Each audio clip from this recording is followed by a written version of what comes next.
السلام علیکم ورحمۃ اللہ وبرکاتہ۔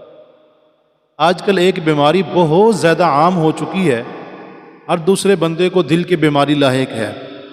آج میں آپ کو ایک ایسا دم بتانے والا ہوں، انشاءاللہ الرحمن اگر یہ دعا آپ پڑھتے رہیں گے، اللہ پہ یقین رکھیں گے، انشاءاللہ الرحمن کبھی بھی آپ کو دل کی تکلیف نہیں ہوگی۔ تو دعا یاد رکھیں، یہ الفاظ صحیح یاد کریں۔ الفاظ کا ٹھیک ہونا میرے بھائیوں بہت ضروری ہے، کیونکہ عربی ہے، عربی کے الفاظ ٹھیک ہوں گے تو معنی ٹھیک ہوگا، معنی ٹھیک ہوگا مطلب مفہوم ٹھیک نکلے گا۔ اگر الفاظ ہی ٹھیک نہ ہوں تو پھر وہ دعا کہاں پہ ہوگی؟ اس لیے الفاظ کو ٹھیک سن کے اچھی طریقے سے یاد کیا کریں۔ بالکل آسان الفاظ ہیں، یاد رکھیں۔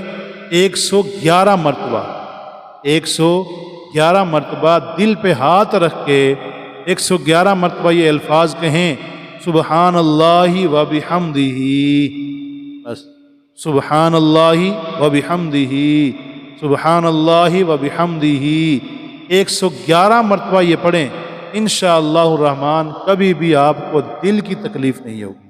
اللہ ہم سب کو تمام قسم کی بیماریوں سے محفوظ رکھے۔